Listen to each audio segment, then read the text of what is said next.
G'day, welcome back to For Your Reference. We're starting off with Quid Pro Mo. And if you can see the duration of this episode, you're going to need a snack. And if you're a Power fan, you are definitely in for a treat.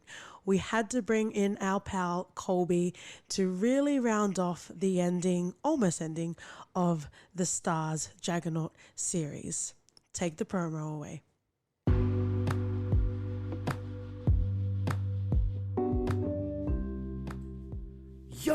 Yo, what up? It's your boy, Kobe Mack, host of the Kolby Told Me podcast. It's my whenever I want to deep dive with the movie Mac himself, where I get to amplify my movie reviews for your listening pleasure.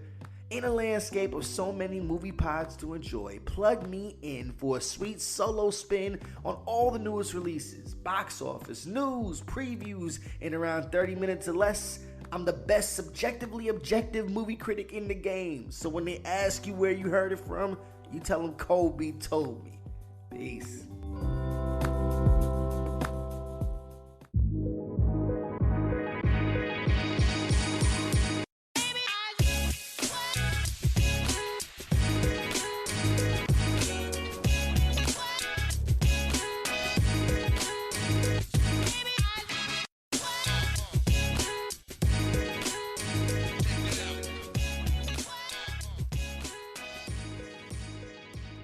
Hey friends and lovers, welcome back to For Your Reference. You've got your host KT and OT. And we have an iconic guest, the best guest to round out the rest of this year. Stay tuned, we will have more episodes, but this is going to be a great one. Would you like to introduce yourself? Yo, what up? It's your boy Kobe Mack, and I'm on the For Your Reference podcast. OT is actually cheering right now. Yeah. He was really hoping for a full-on Kolby experience. I've listened to your intro for your podcast, I think, countless more number than he of listens times. To us, yes. And yeah, the fact that it's on our podcast now, it's just, mate, thank you. Merry Christmas. Kolby, you are most welcome in the For Your Reference household. You don't even have to leave after this. You can stay. We might ask for rent after a while, but you are most welcome to stay. Also, happy late birthday. Hey, thank you very much. I really do appreciate it. Chapter 33 has begun. It was a great birthday. I got a chance. I love, as I get older, like I just make excuses on my birthday to eat whatever I want without judgment from my wife. So I like that a lot. I genuinely believe in the science of calories not counting on your birthday, when the sun's not out, and when you're having a sad time. Oh, I like that. I like that a lot. But it was a lot of fun. And I took a nap too on my birthday. It was great. Like, I love that I could take a nap. So like, not like just unshamelessly, like I just take a nap whenever I want because I need it now. Since I'm older. Naps are the most pleasurable of experiences. And you know what else is? This fucking episode, guys. So you better strap in. It is the moment of truth. If you're nasty, grab your stick up crew, grab your Mustang, because we are covering Power this week. They say this is a big, rich pod. Oh, I see you went with the Trey Songz version. Wow. Rude. And if you're listening to this, I challenge you to find a non-thirsty Trey Songz gif. It's impossible. He is a thirsty man, and all of the ladies are thirsty for him. What can we say? And speaking of thirsty, you are in the right place, guys. If this is the first time you've listened to For Your Reference, you are in for a great treat. And if this is your second, third, 3 times a podcast listening to For Your Reference, there's going to be some continual pleasurable moments, and Kolby will be a part of that experience now. If you have mosey on over from Kolby's podcast, thank you. You're most welcome. But we are going to have a delight of a time today. Sure are. So get ready. Satiate your senses. Because this is a great show. So let's get started the way we always get started, into stats. Power is a show that came out in 2014, and most likely this iteration of Power is going to be ending next year. The mid-season finale just came out, so we're right hot off the press. But this particular instance of Power is going to be ending next year. They mentioned that they're going to be expanding, but this iteration, 2014 to 2020, it's on the Stars network. Stars is a cute little unassuming person, like, you know, the one in the movie that has glasses and they take it off and put their hair down, and you realize that they were the hottest girl around. You know, you've Rachel Lee Cook, and she's all that. Yeah, exactly, your crush. So we've got Spartacus, Outlander, obviously Power as well. So, you know, Stars is definitely one to watch. And I'm not sure if you guys knew, but Power is the most successful show of Stars as of now. Yeah, I could see that. It even beat Outlander. The season 3 premiere of Power got the most viewers. Don't get me wrong. Like, I know there's a lot of... Whoa. Hey. Are we going to start fighting already? No, I'm just saying, like, Outlander gets a lot of love out there, but I've tried watching the thing several times. I just never couldn't get it. And if you do love Outlander, please stay with us. Katie will love you forever. But yeah, so we have the creator, Courtney A. Kemp, who I'm slowly becoming obsessed with, and you will hear why as we continue with this episode. And then we also have 50 Cent, because I always thought it was a 50 Cent show until I kept digging. But you know, like, you know, get rich or die trying, but also this narrative is too cohesive for 50 Cent to manage by himself. Like, you can put glasses on the man, but it's still 50 Cent. You know what I'm saying, kids? You know what I'm saying? So let's get all delightful, because we are amicable, learned people. Let's dive into our first impressions. So, you know, this is the section where we talk about, you know, how do we come across Power? Was it big in our circles? Are there any sort of resonating factors? Are there any actors, you know, that made you watch this because you love them so much, like Notori, for example, and that's how you came across Power? Kolby, would you like to start us off? Yeah, absolutely. I came to Power late. I missed the initial wave because, one, I'm primarily a movie guy. I watch so much movies. It's hard to try to devote like a special segment amount of time for a TV series, because it's a lot of investment. And usually when it comes to series, like, I have specific ones based on the season that we're in. But when I moved to Atlanta back in 2015, I've heard of Power and stuff like that. I was an Empire guy. I think there was like this cultural conversation.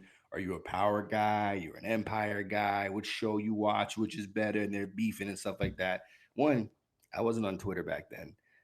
Like, I had a Twitter, just never used it. Mm-hmm. And then when I moved to Atlanta in 2015 and I became a supervisor at my day job, I worked in sales for Comcast, and we had a Stars rep come to my building and, you know, just help us push the Stars app. So yeah, so I was on that side of it, selling Stars, a part of cable subscriptions. So I'm like, all right, well, obviously I got to understand these shows to really try to tap in to our client base to appeal to them. And I said, you know what? Everybody keeps talking about this show. Let me give it a watch, right? Mm-hmm. And at the time I was watching Game of Thrones, and somebody said, yo, this is like Game of Thrones, but for the hood. I'm like, shut up. Like, I watched the first episode and I'm just floored. Now, as a critic, I know when to turn the critic lens down and up. Mm-hmm. I took the glasses off completely with this series because, one, if you can't tell, it comes out a little bit when I talk about my love for New York. I was born in Florida, but I was raised in New York from the time that I was 10 years old till I became a man, right? And there's so much of this story that impresses upon me because I lived this life. Now, I wasn't a corner boy or nothing like that, but a lot. I ran with a lot of these people from this ilk, right? And I finally came to the show not knowing really. I knew there was a 50 Cent produced show, but I didn't know Amari Hardwick. I think the only recognizable name, honestly, at that time was Notori Norton, that you know from 3LW. Like, I was big into Cheetah Girls, and I knew that she was originally supposed to be in the Cheetah Girls, but then 3LW split up. Like, I was a Disney kid, And obviously she's changed up quite a bit. She did a movie Lil where Kim. she played Lil Kim, and I remember that's the first time she did a topless scene. She was, I was wow, and I was managing a movie theater at that time. I'm like, whoa, okay. Just keep So I said, rewinding it. Yeah, I'm like, what Charlamagne the God said on the Breakfast Club. She had Hershey Kisses nipples. Yeah, Hershey Kisses. Shout out. But that first episode completely floored me. It brought me back to this world that I left, and I didn't know that really strong stories could be told from it. And it's regardless of any type of like objective, cinema practices. It's really strong storytelling that connects to a lot of people, and I just rode the wave ever since. So when I actually got into it, I think it was the start of like season 3 was about to start up, and then I just binged seasons 1 and 2 like super fast. Nice. OT? Well, I guess I heard Notorious gonna be in this, and I was like, "Yep, I'm in." add it to your folder that's called finance. For sure, because we watched her in Notorious just a few years back, and I was like, I'm definitely in for this. But I didn't realize it was her. Like, I didn't realize it was Notori from Theo W. I was just like, she's a sexy lady. For sure. And I did not get disappointed. I watched this on a weekly like sort of basis because I started watching it when it came out, and it stuck with me. Like, it was really impressive. And the fact that people compared it to Empire, I really didn't see that sort of comparison at all. Empire was its own thing, which we actually kind of just stopped watching after well, you the start first to season. see But which show stood the test of time. for sure. Agreed. Yeah, and that's like all I have for this show in terms of first impressions, because I was just sold into it for the fact that it's storytelling. It was really interesting. Omari just playing Ghost captures the hell out of me. I'm a fan of Ghost up until now, and I know you'll disagree with me in that. But yeah, I really love this. Is it my time for my first impressions? Yeah, go for it. First off, OT, fuck your ghost and the clique you claim. Who shot you? Okay? Right? Yep. I'm done. We can finish this podcast because Ghost is fucking shit. And I don't know how you feel, Colby, but let me go through our first impressions and we can get into the show. And I actually don't think I ever heard about Power, because OT and I, for a long time, there was like, we had a lot of long distance years. And if you've listened to our podcast before, OT is very generous in his time and his patience. So he will watch a lot of shows, even if he doesn't like it. Like, he will watch a full season of something he doesn't like. Whether it's whether it's TV shows, whether it's movies, like, he will watch a lot of shit. Like, and I will watch the same thing over and over. So Someone put some effort in producing it. You might as well watch it. But I feel like Empire got a lot more advertising because I had never heard of Power, right? And that's your fault. The fact that you knew that Power and Empire existed and we watched Empire first together, that's on you, dude. Like,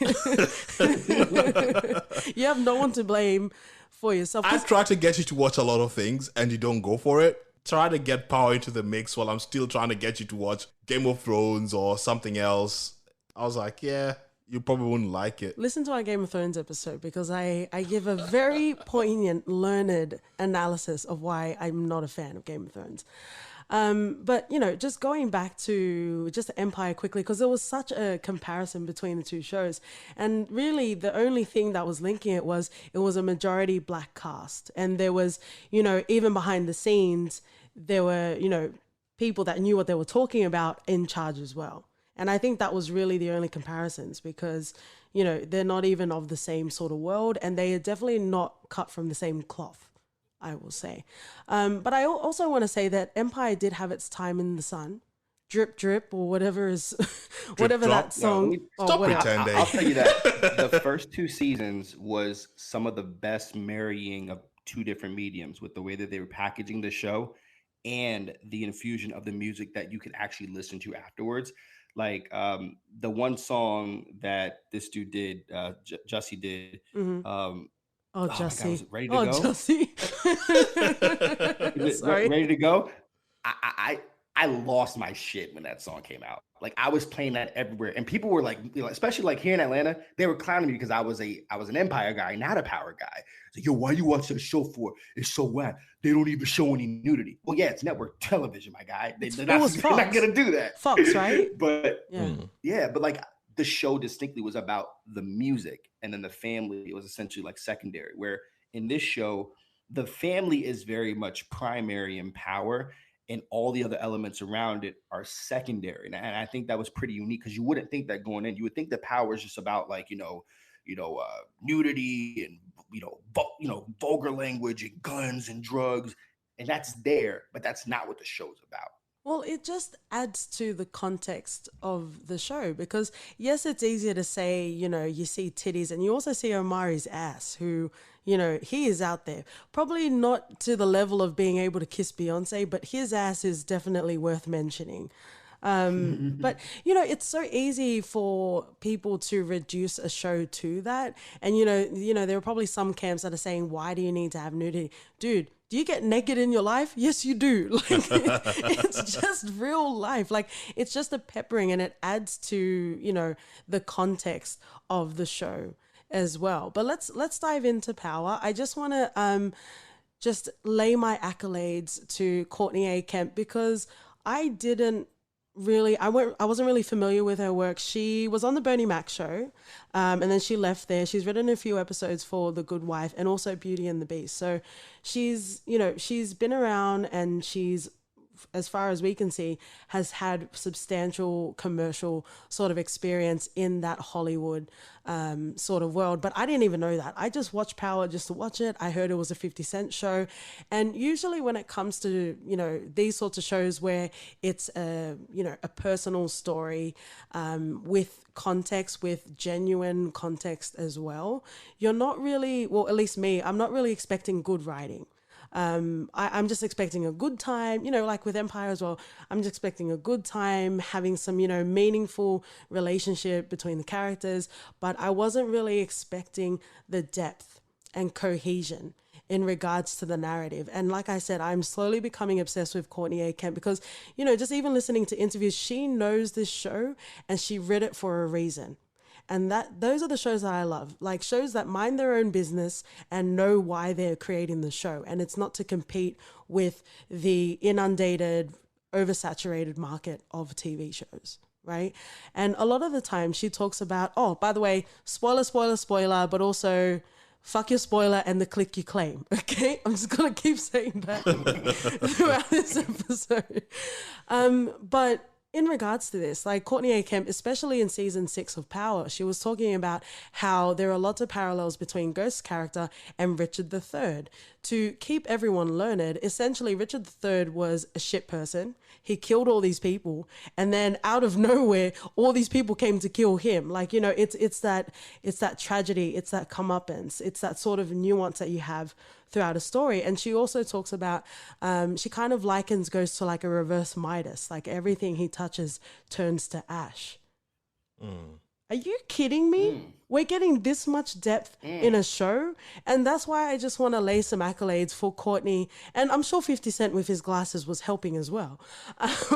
But I definitely want to give accolades where accolades are due. Just in regards to what you're saying, Kolby, in regards to the nudity, apparently all of the main cast had to sign nudity clauses.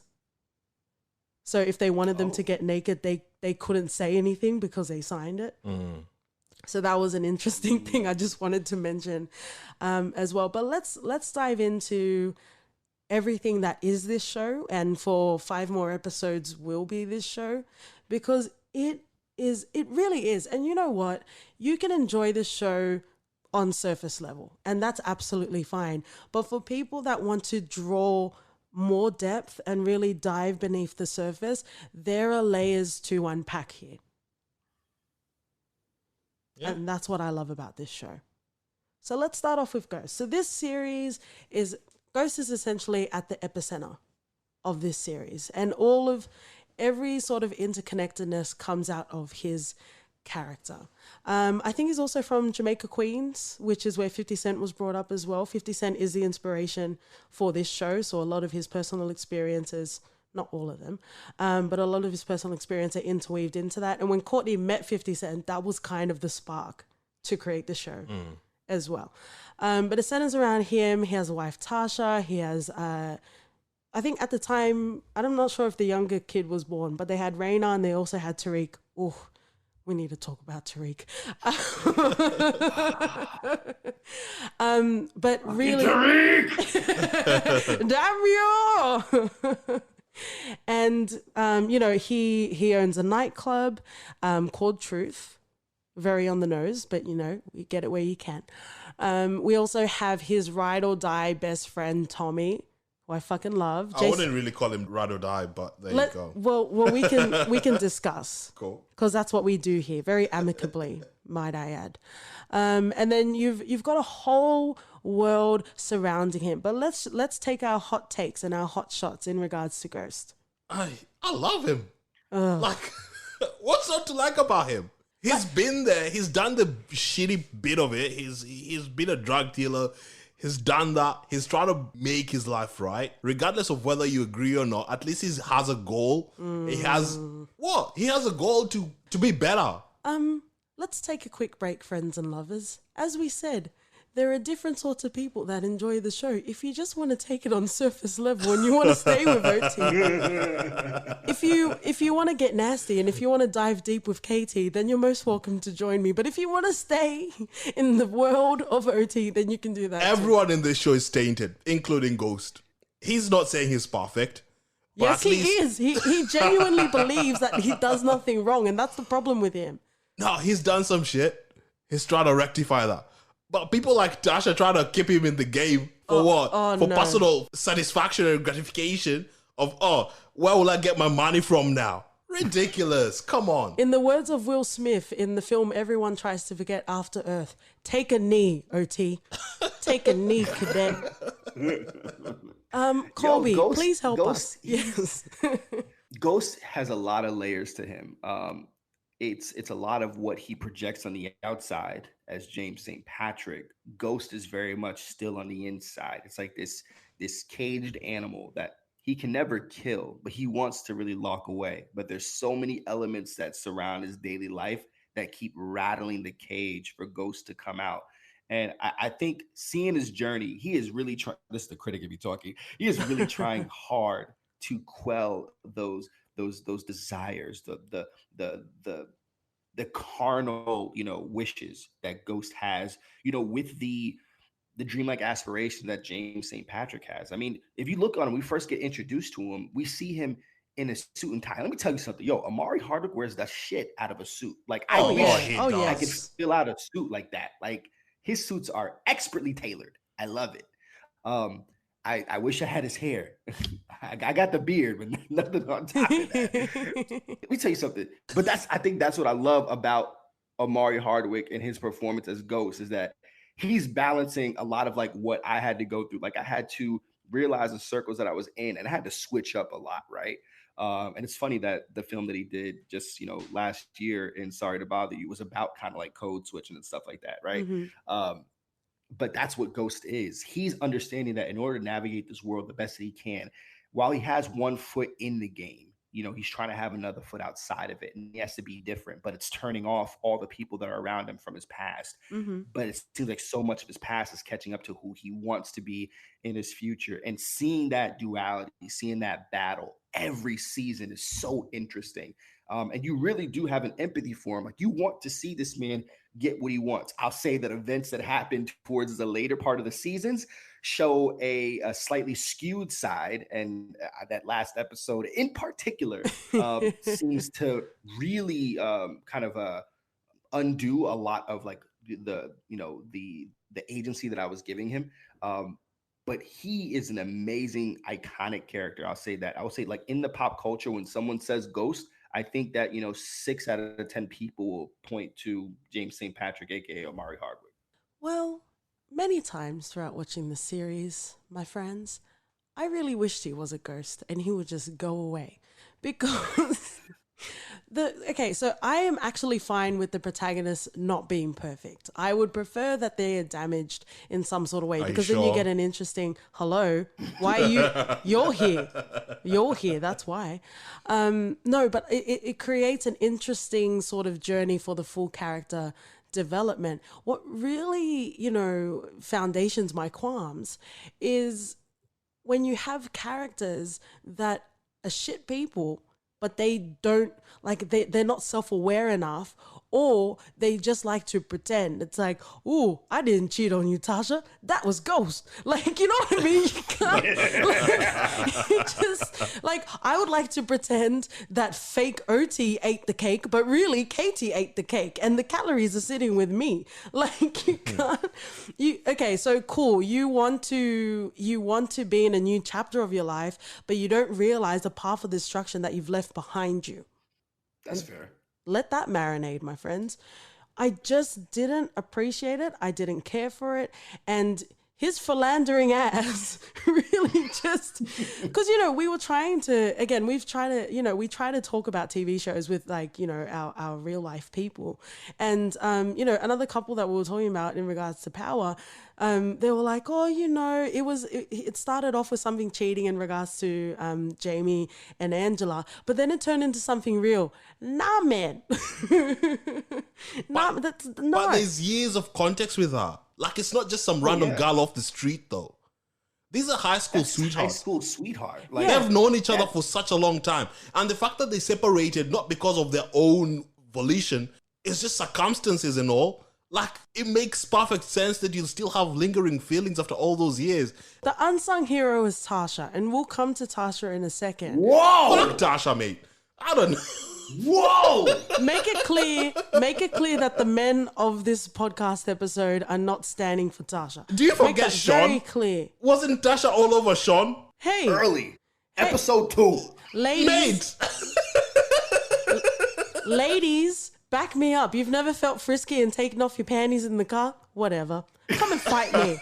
Come and fight me. I think the dynamic of their relationship is a lot of unspoken kind of like rules and moves in a way to operate around each other.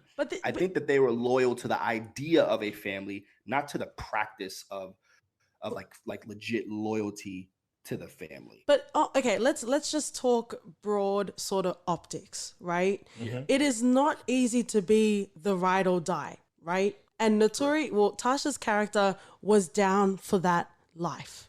No, she wasn't. Oh, come on. She was down for the life. She wasn't down for Jamie. Yeah, I agree with that. Well, that's nice. Are you done? Are you done wanking? Are you done wanking over each other? Can I finish? Because you guys are finishing each other, obviously.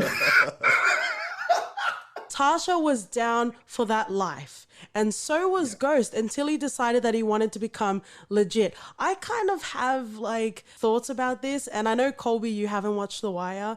But for other people that have watched The Wire, it's very similar to Avon and Stringer, because Idris Elba, Stringer, he wanted to become legit, right? Mm. And you just realize that whether it's legit or not, you can get played. And that's what happened to Ghost, right? So what I'm saying is, Ghost was one way and he just turned a different way, and he didn't take Tasha along in that journey. He didn't even give her an opportunity to say, hey, I kind of want to become legit now. He just changed. He's like, I'm going to be with a new woman. I'm going to go and stay and live with her, and I'm just going to live a legit life. Nah, man, you have a whole family, you have a whole responsibility, and you're just going to quench that to the side. Whether he wanted to be with Tasha or not is its own thing. But the way that he handled it was a punk ass bitch, and I will fight anyone that says otherwise. Because Tasha is a punk ass bitch. She's been with Ghost for how long? She's been with Ghost for how long? And the fact that she stayed in the game for that long and didn't save any of her money, she is fucking dumb. You're a punk ass bitch because you're still with me. You talk this big male vibrato, but you're still with me, motherfucker. All I'm saying is, Tasha needed to be smart. You cannot be in this game and not still rely solely on Ghost or James. Why? To be the sole provider, because the stacks are coming in. If James goes down, then what? What happens to them? What happens to the kids? Happy days. No, really, seriously, she didn't even think things through. And the fact that Ghost wanted to go legit and she was so against it because of what it meant for her lifestyle. It's bloody ridiculous.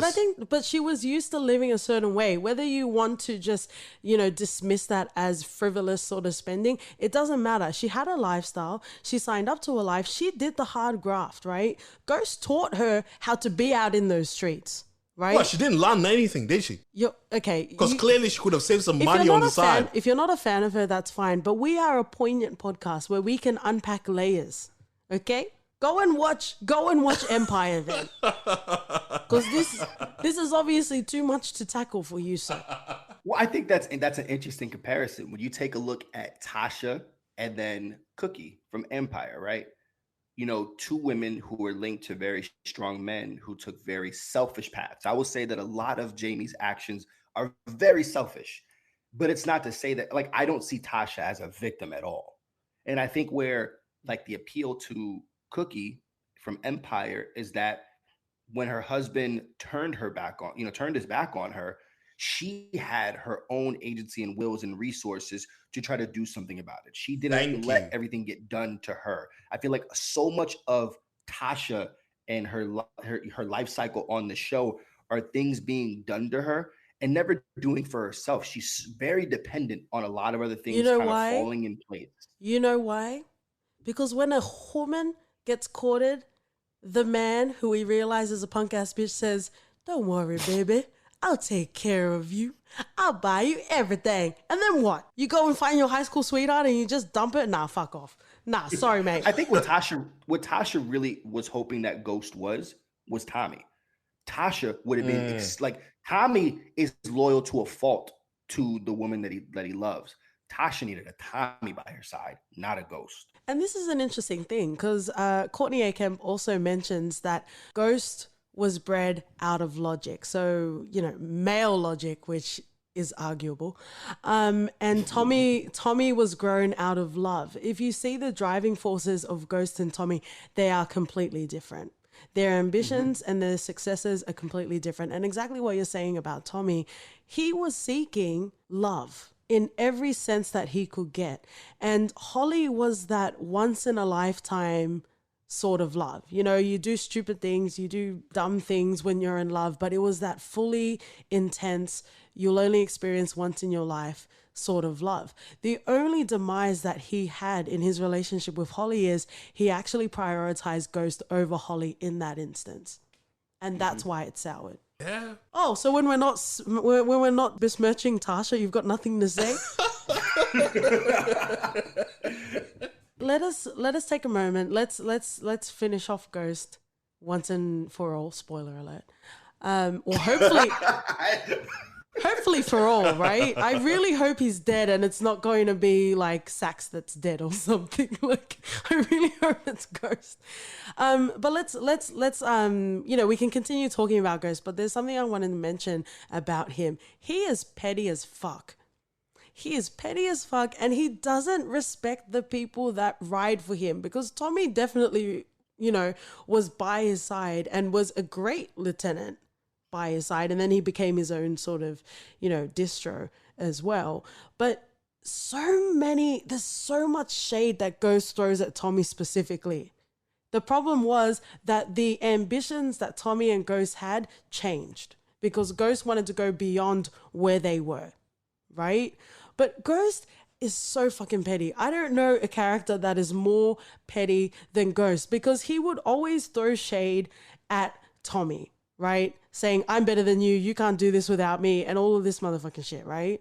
And he would even do that to Tasha as well. Like, he just had this superiority complex that wasn't proportionate to his genuine nature, because he didn't have genuine nature. He was just fucking shit, man. I see that. I see that, but I think Tommy was cool in the role that he knew that he could play.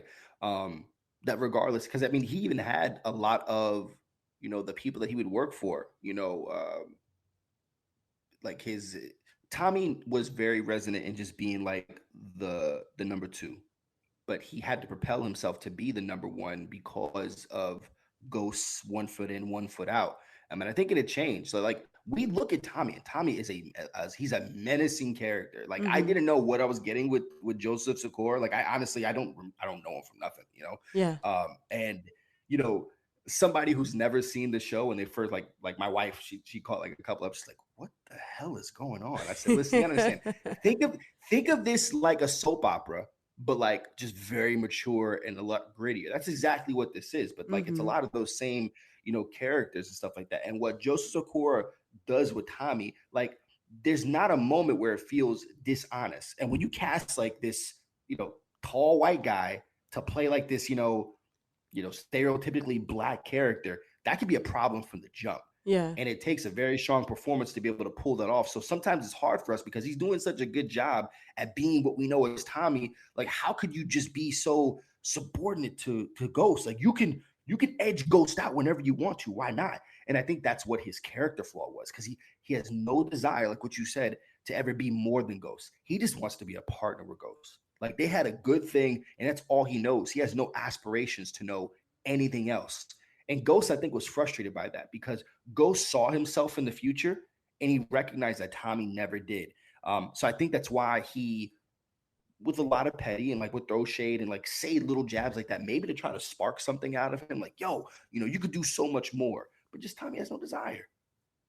Nah, man. I think like I really believe like Ghost is that person in your life that is your friend, but kind of feels better when they put you down, sort of thing. You know what I mean? Like if you tell them, oh my God, I got a new job, they'll be like, oh, that's great. But then like give you some shade. Like, that's great. But like, you've got a broken family. It's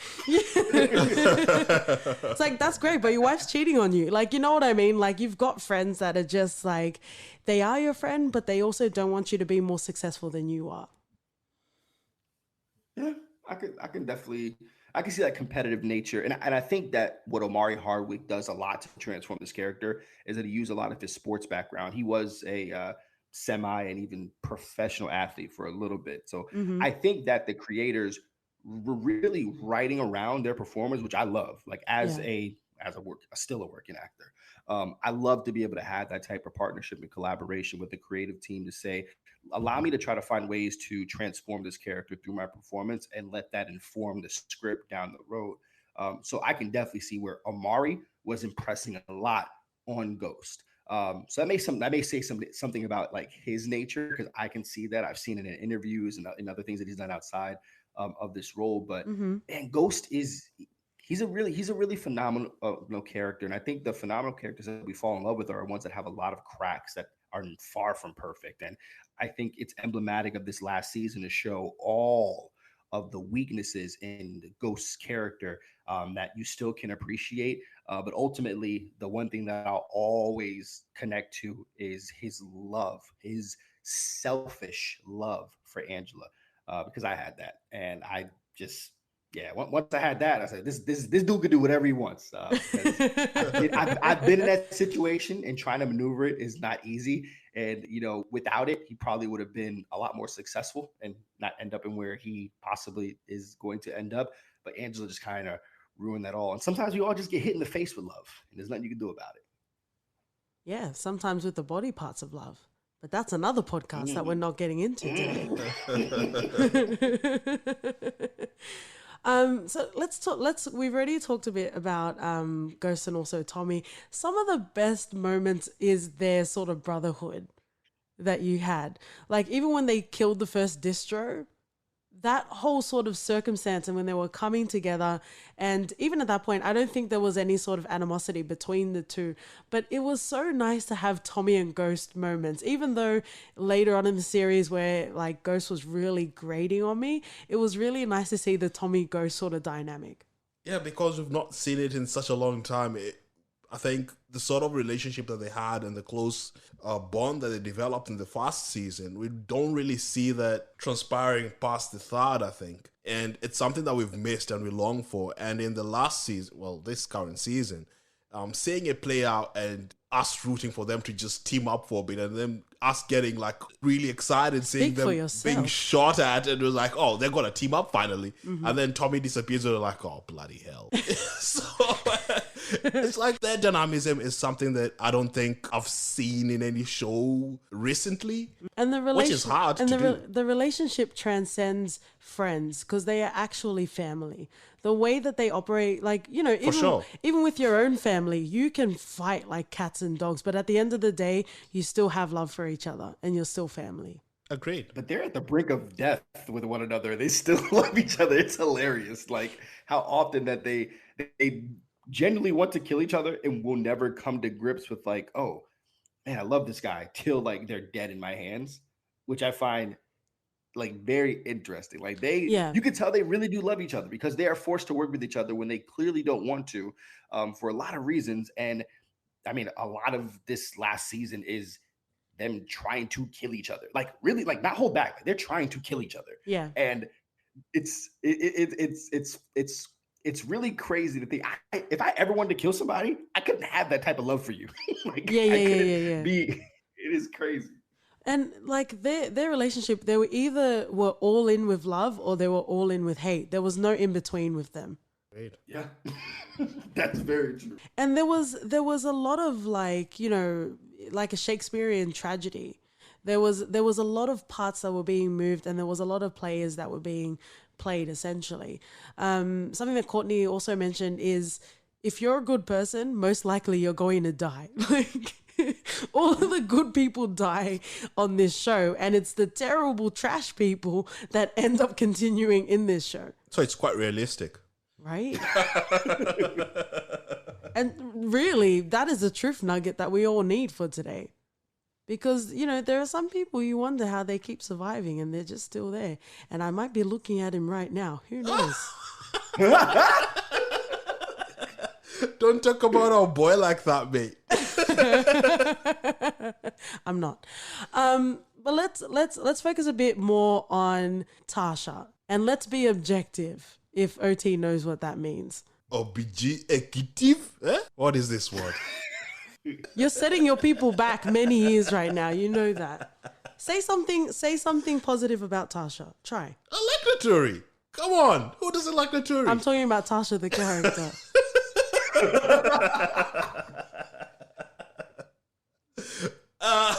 She's street smart. Tasha. You know, she's actually she loves her kids. She loves her kids to her dying day. And she can launder money. No, she has a degree in accounting. Like, she actually knows what she's doing. Yeah. And speaking of, I actually want to hear your guys' thoughts on this. Since you guys love Ghost so much, all throughout the series, he was willing to bear the burden of Tariq killing Ray Ray, right? Mm. And then up until he decided he wanted a new life with Ramona, he's like, nah, man, this is your shit. I'm not going to carry it for you. Because it's Tariq is a punk now. Tariq is not... Tariq but if you're a father and your son is about to go into jail, would you let him? It's one thing being a father. Then it's another thing being a father to Tariq. That's some special circumstances you wouldn't put on anyone. Man, Tariq is so far gone. That's the one thing that I think also drove a wedge between Tasha and Ghost. Because Tasha saw Tariq for who he is. Man, this boy is far gone. He's in the game. I need to teach him. Mm-hmm. Ghost was still clinging on to the hope that Tariq would go to college and study and be this, get this office job, you know? He was still being so naive and all. He didn't understand it up until the end when he was like, you know what? Maybe it's a good thing this boy gets some, you know, real life experience. That's disgusting. Let him go to jail and experience what it is like. That's disgusting, Kolby. No, I was fully with Ghost in the decision of Tariq getting the weight. We also don't have kids. So you're saying it from a basis of like... No, Tariq is your kid. Come on now. No, but I'm saying like... Near the end of the series, I never thought, because I don't know about everyone out there, I feel like it's universally accepted that Tariq is shit. But because Ghost became so reckless in that last season, I actually started to like Tariq more. So let's go to you, Kolby. Let's go back to the initial question. What a Kenyan answer. Let's go back. Let's go back to the initial question. Would you, as Ghost, retract your promise of bearing the weight of your son, meaning that, you know, the authorities, which you never know where it's going to go, they're going to do whatever to your son? Kolby, would you like to answer that question? As a parent, Kolby would take the weight. As Ghost, in light of recent illuminations from Tariq's shitty character. And I will say this, up until this season, Tariq was probably the most loathsome character that we could think of. Oh, yeah. If anybody said universally, who's the person who want to punch in the face the most? That little boy. But I will say that I was able to see some things in Tariq that I was like, okay, I'm willing to give this guy some grace. But his willingness to work with Tommy, knowing that Tommy is actively trying to kill his dad, and when Ghost is aware of that, that's what changes his ultimate, like what he's gonna do. I think if that didn't happen, and he was still like that innocence was still in Ghost's eye when he looks at Tariq, he would definitely say, "I got this." I'm like, whatever. Like, no matter what, you're my, It's like Yaz is barely there. Like, I almost want to say, like, you're my last kid. Like, he really is. Like, that little kid. Yeah, that kid is gonna grow up with some. So I really believe that if that innocence was still there, that he would take it. But what I've seen this the entire series, I'm seeing Ghost really trying to keep Tariq out of this life, and Tariq just like wanting it so bad, and not having the maturity to see that Ghost is trying to get out. He's not trying to, like, the whole "you're never a father to me. Don't put your fucking hands on me, man. Don't put your hands on my mom." Like, every time it's like, "Yo, bro, I want to punch you in the face so bad." Like, he just doesn't get it. He doesn't get it. So, like, because I will say that his that strategy doesn't sound. It doesn't sound great. Like, oh, we're gonna spin this. Keep in mind, Ray died like what, a year ago, or almost 2 by this time. Like, it's been a long time. We're like, I'll take it. I'll take the hit now. Nah. So I don't think the strategy was sound, but I do understand his reason for switching up. But his reason, like, if I was in that situation, I wouldn't do it, because, like, if my daughter ever came to that, I'd take the bullet for that. Yeah, and I volunteer OT as tribute. He'll take the bullet as well.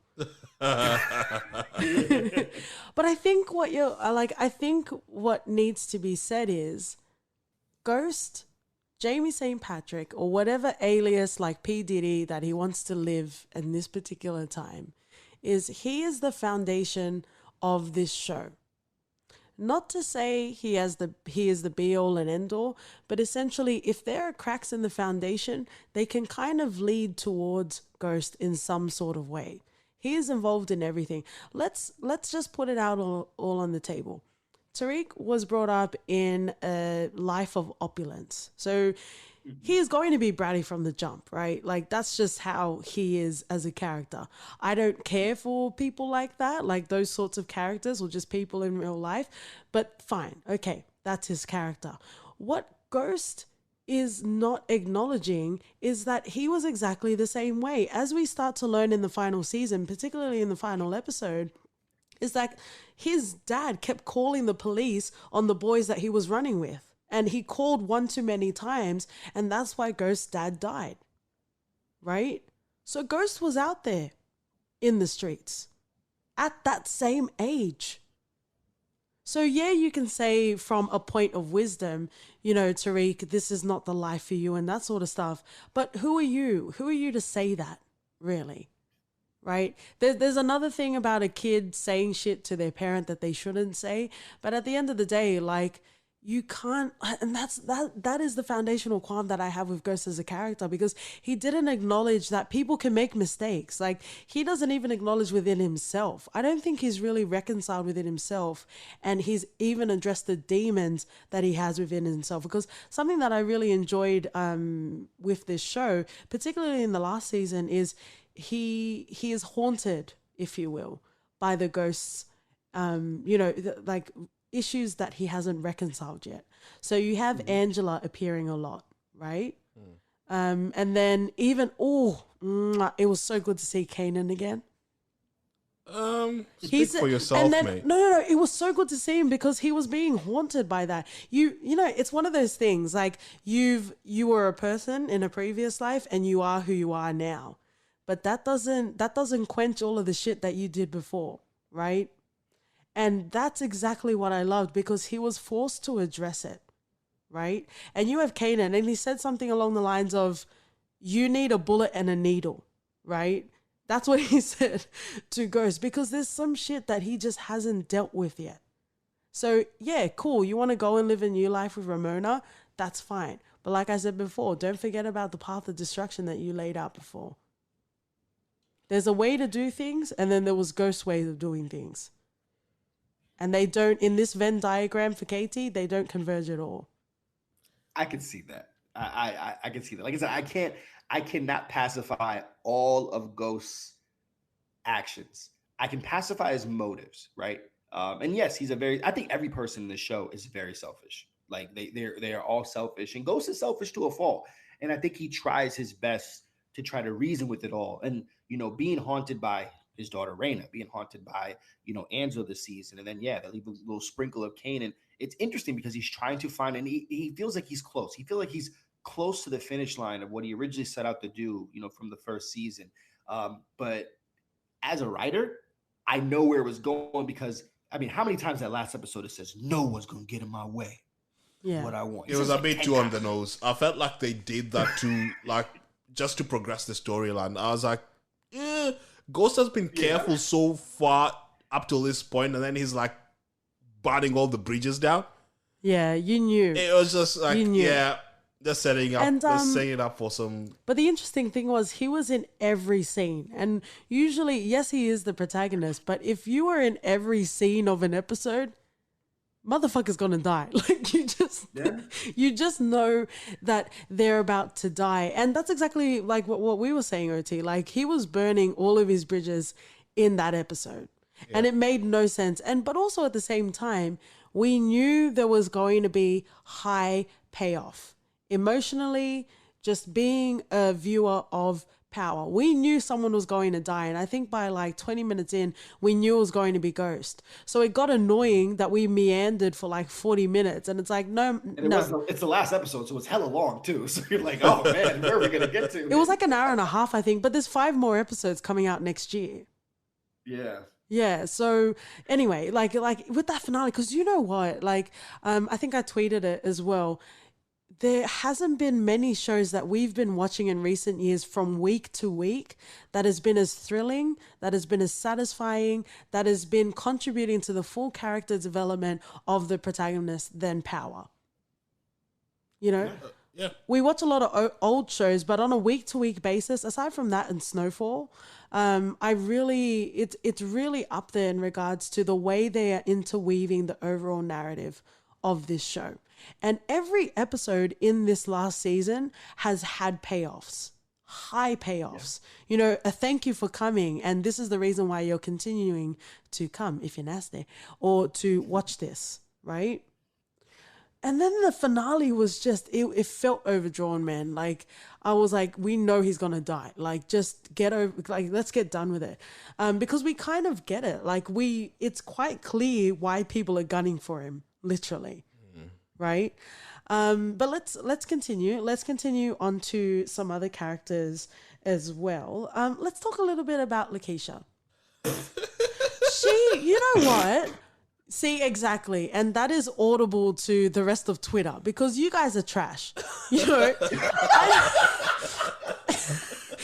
No, because like Lakeisha got a lot of hate. Like she got a lot of hate. I think for the most part, it was because people love Tasha so much, but you guys aren't really following that sort of thought process. But once Lakeisha broke off from Tasha and she tried to become her own person, I think that's where people were like, nah, I'm done with you. Like you can die at any time sort of character.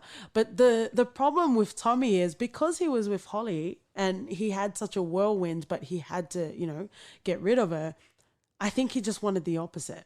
And the problem with him is he shouldn't have brought like a civilian into the game.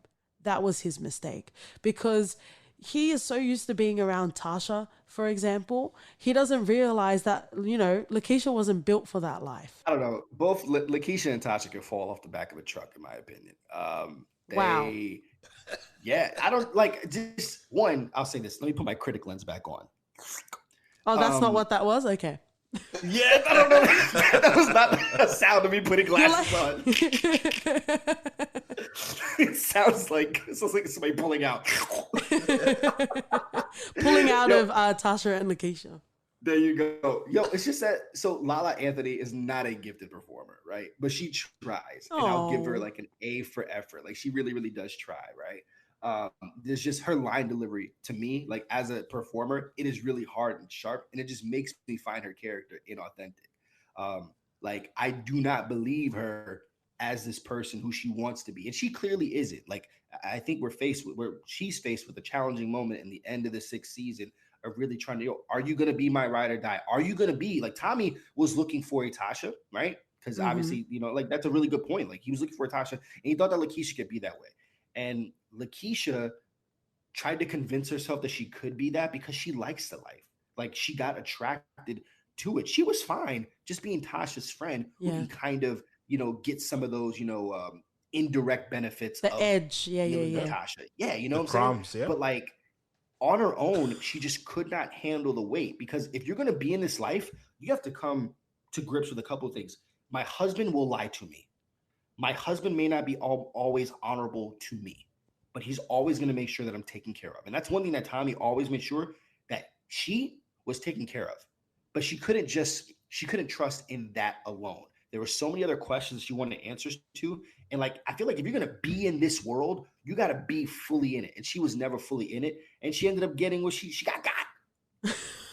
But it wasn't her fault. Like, okay, maybe her performance wasn't as good and maybe she's not as seasoned as the other actors on this show. But this show is so good that even her lack of performance doesn't break the camel's back. You know what I mean? Didn't people start to go find me for acting lessons? No. Yeah, they did. See, and OT knows it because he probably did it. Nah, that's me picking a nit. But like she was fine. And just the way that the character ended up going, she feels kind of inconsequential to the story. So it's like, whether she was there or not, like she would never, like in regards to importance into Tommy's life, she was never going to be Holly, like ever. Oh yeah, never. I think what Tommy loved about Holly is that she was fully accepting of Tommy. But she was a fucking criminal as well. Yeah. Like, yes. She was in that life. That's what Tommy needed. I mean, Holly was essentially his mom.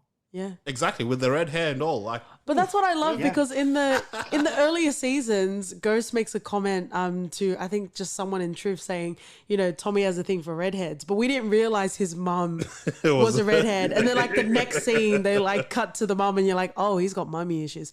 Call me mummy one more time, Joseph Sikora. I know you're married, but you're most welcome. I feel like in the early part of the seasons, there was something that was kind of like really weird about their relationship with Tommy and his mom. That like I was questioning, like, huh? Did you get that? What specifically? Do you mean like an Oedipus? Because that's delicious. Yes. I love that. I thought I was getting that, but they veered away from it. Yeah, I get what you're saying. I think they didn't have time to address that. She did. Yeah, there was something that she did that was just like, what the? Like he came over her house, like he must have been drunk, and he came to the house or something like I don't know. It was not. I'm gonna go back and rewatch it just to be able to try to look for that. But yeah. So I mean, Lakeisha's importance to the overall story is just always going to be below Tasha, below Holly, and definitely like below Angela. So like she's low build in this, but just all of her action, everything that she does is so reactionary. I don't quite understand why she's so upset with Tasha. Like you didn't know that your best friend was like was married to a drug kingpin. Like come on. But you know what? Like, Lakeisha was literally a plot device, and that's what made her important. And I think, I don't want to call it a crutch because I love you, Courtney. You're my queen forever and ever. But, in TV shows and also in movies, you have characters that are literally plot devices. They exist just to move the story along, and that's what Lakeisha was, right? But the importance that she has, particularly near the end of the series, is she actually potentially gives us a glimpse of who Tommy can be. Because so easily, I don't know about you, Colby, but when we were watching it, I was like, oh, fuck, man, like Lakeisha's going to die. Like Tommy's going to find out and he's going to kill her. And he actually didn't. That is growth. Like I expected him to kill Lakeisha. But I think it comes to the, foundational basic human need that Tommy had to be loved. Tommy didn't have ghost them. That's the difference between when Holly died in this one. But then you have Lakeisha betraying you and you're like getting all this bullshit lies and you still believed her. If that moment Lakeisha didn't die and spilled the beans on Tommy and everything else, I'll be like, you deserve that shit. Okay, so according to you guys, get rid of all the female characters and all the guys will jerk each other off. Is that what you guys are saying? No. We got to keep Angela. Angela's a favorite. Yeah, she can wank each other off there as well. From the grave. There'll be bean. She can do it from the grave. Yeah, it'll be produced by Jordan Peele. Bean flicking from the grave. No, it's like, honestly, like, I think the female characters, I would say this, they don't get a shaft in the story. Like, I really don't think that they get that at all because they're oh yeah. I think that even though I have my qualms with Tasha and how she's written, I think there's not a lot of characters in TV that are written that way. I think for Notori and this character, there's a lot. I don't want to say there's a lot of women that can see themselves in that, but it's another great representational step that we can have stories that while the protagonist is Ghost, like she is an amazing supporting player in the story. Like you can't remove her. Like I can remove Lakeisha, but I cannot remove Tasha because like Tasha really is trying and like you can honestly vibe with her in a lot of ways. Like she's selfish as well, but no matter what, she wanted to hold it down for Ghost. Like if Ghost just said, you know what, I want to be with you and nobody else, like there was nothing that was gonna like deter her from that. I think that her philandering only became as a consequence of Ghost's extramarital affairs. Like I don't when I look at Tasha, she's not a cheater because like, oh, she wants something else in Ghost. No. Ghost didn't want her. So she was free to want other things. And I think it's absolutely fine. And like, I like how devoted she was to Tariq. And I will say as a parent, I think it's questionable to say, you know what, I'm going to go all in and I'm going to teach you the game at 17. Hang on. Okay, let's talk about this because this is a big discussion point. Okay. Tasha, as a parent, saw Tariq. Well, she knew Tariq was trash from the jump, but she pretends that he's a cute little boy, but he's not, right? But she sees, and you know what? It's actually there, but she chose to see it because you know what? Ghost actually chose not to see the flaws in Tariq. He just kept seeing him the way he wanted to see him. But Tasha took all of that off and she saw Tariq for the kid that he was. He was constantly getting in trouble. He was dealing drugs at Choate. Like he just didn't want to be legit, right? And that's just the way he was. So Tasha, as a mother, had to make a decision, right? Do I pretend that he's going to go off to college and be fine and live a legit life? Or do I acknowledge that maybe it's not the best decision, but this is what he wants to do right now. I'm going to teach him how to do it the right way. I think a dialogue with your son in honesty would have been a better start. Hey, son, regardless of how your entry point was into this game, your dad and I, we got into it for very specific reasons. It's because we didn't have. This is new. You do have. So let's have an honest conversation about what is it that the drug game is like, what is it that you're attracted to about it? You know, do you believe it's going to afford you something that you don't have already? It clearly isn't a matter of like resources. Like he has whatever he wants. Like he has a penthouse apartment that he could be able to live in, go into a very nice school. So what is it? What is attracting you? Is it power that you're looking for? Do you want, like there's other things that he's in search of that nobody's willing to have a conversation about. So I understand what you're saying, but also at the same time, that discussion should have been had a long time ago. But the family wasn't ready to address it because he's already, been in the ranks with Kanan. Like he's already been and done and seen shit. So that are we going to talk about the elephant in the room? OT? Okay. As a writer, and I want you guys to know, did we not think in season 2 or 3 when Kanan came on the scene that is not Kanan's kid? You know what? I actually never thought of that. Oh, no, come on. Are you serious? Nah, I didn't think of that either. Think about all the hate that Tasha had towards Kanan. It's not proportionate. Like, okay, Are we not gonna This is Kanan's kid. Like, now the only thing that messes it up, and I feel like the writers probably they wrote themselves into a wall with this, is that they made Raina and him twins. Mm-hmm. Now, unless we're gonna believe that, you know, Kanan was responsible for both, because that will absolutely kill Ghost. If Ghost finds a way to survive what happens to him in the end of this last episode, and that will kill him. That'll give him a heart attack. He will die if he finds out that Kanan is the father of Raina and Tariq.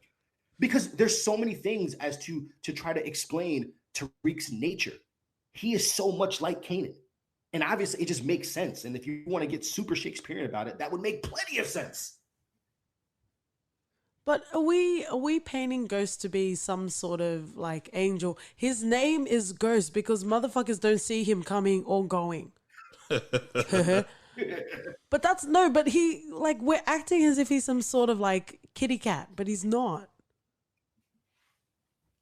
Yeah, but you could see a difference just in their nature, you know, that Ghost has an appeal to Ghost seems fully like aware of, and maybe because he's been in the game for so long that, okay, like I know what I want, and the game is not the thing that's going to provide me with that. It'll provide me like with happiness, like that instant gratification, because I'm getting like quick money, stuff like that, but not joy, which joy is everlasting. And I think that's a conversation I would have with my son, like, yo, you know, what do you want?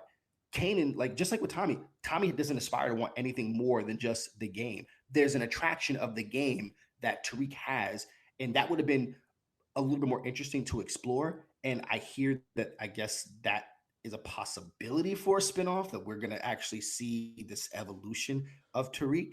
Bloody hell! Who wants a Tariq spinoff? I'm just saying. I'm throwing. But I think it will be. I think it will be Tariq because he is a younger generation as well, so they can build on that over a couple of years as well. Yeah.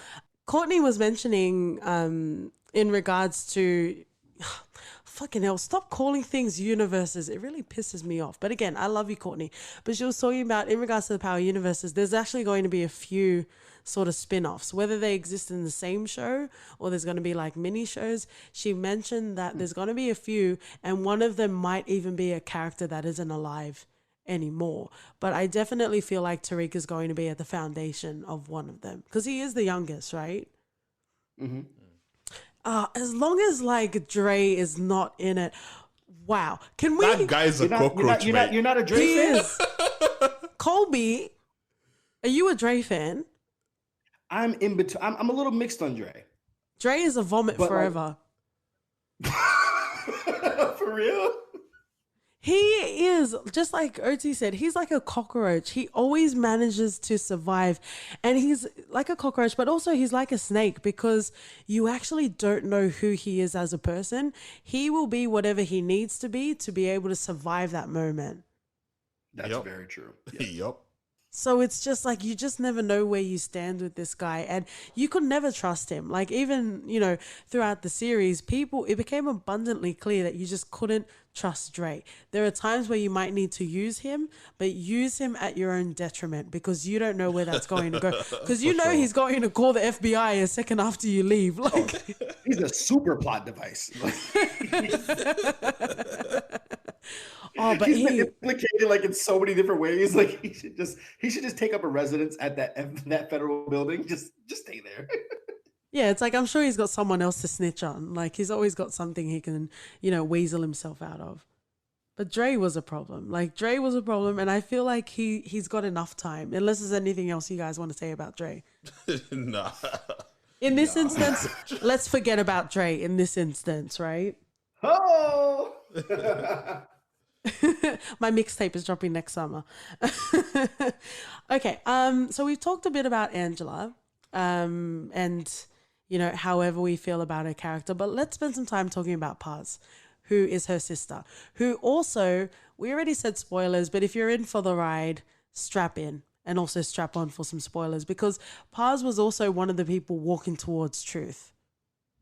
And I don't get her. Like seven people walking. We had Tommy. Well, we don't know. We didn't get a shot of like Tommy and Truth. We just see Tommy walking, right? Yep. We got Tommy. We got Tate. We got Paz. We got Sax. We've got Tariq. And then we've got Rodriguez. And Tasha. I feel like and Tasha. So yeah, 7. Paz, I thought that she was good with Ghost. But then I guess after that final meeting, which Ramona was like spying in on, I guess not. She didn't hear what she wanted to hear. Yeah.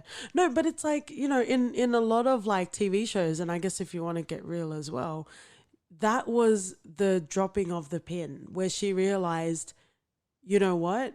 I left it in the hands of the authorities, but they're not going to do it. So I'm going to put it in my own hands now. But what does she not get that Ghost didn't kill Angela? It doesn't matter, right? What we need to remember is context. Context is very important because Paz is the older sister of Angela, right? So she never wanted Angela messing with Ghost, ever. So from when they were kids. Yeah, so yes, he might not have been the one to kill Angela, but if she didn't get caught up in his world, this wouldn't have happened. So she's always, and you know what, and it's family as well, so it's irrational, but she's always going to blame Ghost anyway. So at least you can understand that. Yeah. Watch out for my sister. Yeah. My sister comes strapped up. I don't know. I just felt like she was cleaning at straws there just to find someone to blame, and Ghost was it. Angela was old enough to make her decisions, and she was succinctly, like, Angela was so clear about her love for Ghost with her, and the fact that she still takes it as if Ghost is to blame for all this, as if Angela didn't know anything. She felt like she had to protect her. Whether it was right or wrong, that was where she was coming from. Yeah, maybe so. But she was the last person in that walk up that was like, if she ends up to be the one that shot Ghost, I'd be so pissed. So this is interesting. This is where we move into a life lesson, kids, of hypocrisy. So we talk about Paz and you don't understand how she would do that. But how about Ghost? How about Ghost what? Ghost did the same thing. To who? We're going to talk after this, OT, because we talk about Paz and how she's blinded by all of this, right? Yeah. And everything else in regards to Ghost's character, you're absolutely fine with. Not that I'm fine with, I understand. Even him throwing Tariq under the bus. Yes, Tariq is terrible. But there are some qualms you need to reconcile, my love. Because you can understand it in other characters, but not in Ghost. No, because it's so easy for everyone to just blame Ghost for everything that's wrong in their lives. Tasha included. He's the protagonist, yes, fine. Ghost has done some horrible shit. But out of all of those bloody people, he's the only one that's trying to make life better for himself. Yeah, but you can't lay a foundation until you've destructed the other one. You know what I mean? You love talking about foundations, and that's exactly it. It's very interesting the way you put that. I mean, I can see it. I just think that her rationale is off. I can understand her like always having contempt towards Jamie. You know, she will blame Jamie forever. No matter if Jamie didn't pull the trigger or not, she will blame Jamie for her sister's death. But to then say, okay, the law is not going to work in my favor, that I need to resort to possibly killing this man. Like, this is where like her wrong and hit, like, you know, we say, oh, two wrongs don't make a right. Well, that wrong doesn't seem close to right at all, because it's still not going to give her any satisfaction, like, at all. You know, I would hold a gun to Jamie and say, I demand you to tell me who did this. And if I got to like shoot you in a couple of different places, but not kill you. Like, because that's ultimately what she wanted. If she were to, like, if Jamie wanted to go ahead and just like roast Tommy and give her that information, which I almost thought that he would, you know, it was Tommy that did, you know, just to give her like that piece to see what she would do with it. Because at that point, he was done with Tommy. Like, he could have, he stick, you know, Benny on the Tommy. Like, I'll just, just go ahead and just, he was burning down all the bridges. So why not give him that, you know? But I guess he was really thinking that knowing would not give her any peace. And I think it would have been really interesting if that's something that Ramona would have heard, like how that would have set things in motion for the rest of the episode. But yeah, like, what harm would it have done just to say Tommy did it and see what she would have done? That would have been pretty interesting. If there was a gun to Ghost's head, he would probably say it was Tariq.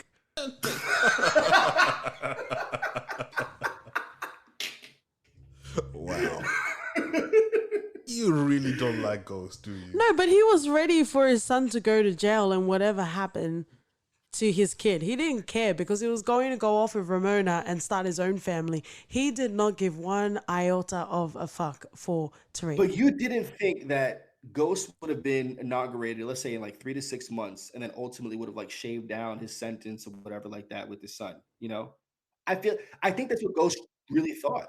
But it's like, nah, man. But like as a parent, I guess as generations get older, they're more they're more in tune with their self-interest because, like my parents or even my grandparents, they're like super OG. Like I couldn't imagine a world where my parents or my grandparents would feed into their own self-interest. It was always about the family and what's best for the family. But I guess now that people are getting older and people are becoming more conscious, these generations where you have ghosts, it's like, nah, I want to live a new life. I want to forget about you. Because I can never imagine a situation generations back that you would have a parent not eating that charge. I'm not saying he should have done it, but I just don't understand as a parent how you would be okay with your child suffering in jail. Like that's what I can't understand. It seemed like he should have exhausted a lot more resources to devise a plan that would keep him out of jail. And it seemed like he was just kind of like, you know what, I think I've tried enough. And I get that part. And I think that's something just to do with like the construction of the series, that it was the last episode. We have to find a way to try to tie up this part. We need to really drive a wedge between him and Tariq. So this is the way to do it. I would have like spent days and nights to say, okay, how can I pin this on Dre? And everything ends up being pinned on Dre. Like, how can I get this on somebody other than myself? These guys are the kings and queens of like slipping into places. I didn't know breaking into like hotels and stuff was so easy, but they make it seem like it's the easiest thing to do in this world. Like everybody, the one thing I love about this world, it is so easy to break into places. And apparently just all of New York has so much money to buy drugs all day, every day. Like I lived in Yonkers. I didn't have a lot of money, but let me tell you something. I thought that if you buy drugs, you're using, and like, that's all where your money's going to. How often do we see throughout this series, like when they needed to come up with money, they could just move weight so quick. Like actually, we need the drugs now. Where does that money come from to buy the drugs? We need $1 million today. Let me go and sell drugs for one day and get $1 million. Get $1 million. I swear it is. Man, but yeah, no, you're right. It's Paz needed someone to give her that I can't even say fulfillment, but just to give her peace. And if killing Jamie's going to give her that, then hey, that'll be that instant gratification, but then she's not going to get any joy from it. Yeah, she's going to come to realize that didn't fulfill whatever she was looking to fill. But it's definitely like when you're red hot in the moment, it's not going to mean anything trying to appeal to people rationally, right? But let's talk about it. Let's talk about the ending scene. Right, so we've already talked about Paz. Let's talk about Cooper Saxe. Yo, this guy. I thought he was going to be some throwaway character, some little side character, and he really became like a major player in the story. I did not see coming. Well, it's like, with any sort of good story, you need to have like a villain. So whenever, Ghost wasn't the overarching villain or Tommy wasn't the villain, you kind of just slipped in Cooper Saxe. Just like, he was the one to hate, like in that moment. And, Courtney also mentioned that the FBI kind of served as And Then There Were None series by Agatha Christie. Like they just kept dropping off like flies. Oh, they did? Yeah. Yeah. Actually, and again, like we're saying, all of the good people are the ones that died, but Cooper Saxe remained because he was a trash person, and he always managed to crawl out of the nuclear explosions that he was causing around him. But I feel like you can't talk about Cooper Saxe without talking about Joe Proctor as well, right? Yo, pour one out for Joe. Yeah, right. Let's pour some sick on the concrete for him. Jerry Ferrera, I never watched Entourage because he's an Entourage, right? Yep. You're gonna change that, right? I don't know. I guess we'll see. Like, unless you're telling me that it's got good writing, it is one of the greatest TV series of all time. Says the guy that hasn't watched Power, The Wire. Sorry. Touche. But just to go back to my point, like, I don't know. I always disregarded. If I had seen their faces in Entourage, I'm like, eh. I just disregarded them essentially, right? I didn't spend much time thinking about them, but if they appeared in things that I watched, I just didn't care for them. But seeing him in Power, I really enjoyed, Joe Ferreira's portrayal of Joe Proctor. Yeah, for sure. He's really likable in this. I found myself wanting him not to die. But he was really, he was rolling in, he was rolling in the dirt with Ghost and Tommy. Yeah, he's crooked as they come, but at least at least he knew which side his bread is buttered, And the fact that when he needed somewhere to crush, he went to crush at Ghost's house, just tells you everything you needed to know about their relationship. And it's just sad that he died in that house. That wasn't a good decision. I don't know why people just like don't leave New York. Just leave New York. Like it's very easy. Like it costs you $20 to get on the bridge. Just go. Just go.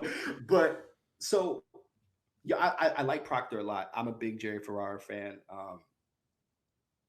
My LA story was very much like Entourage, so that's why I connect so much to that show. Mm-hmm.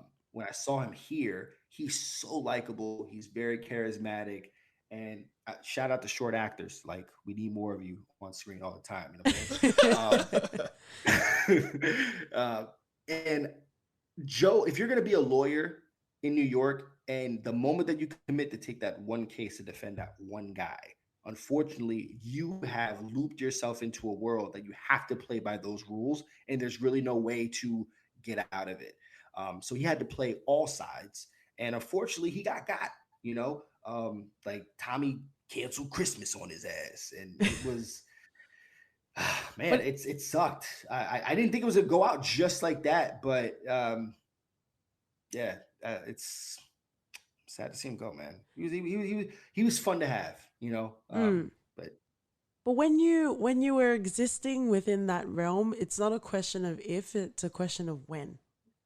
Yep. True. Very true. Yeah. And it is a very limited time. The way that he went out was very excessive. Like it was very like Scarface, like just it was overkill. Like I think, was it Tariq coming back to the place being like, what happened here?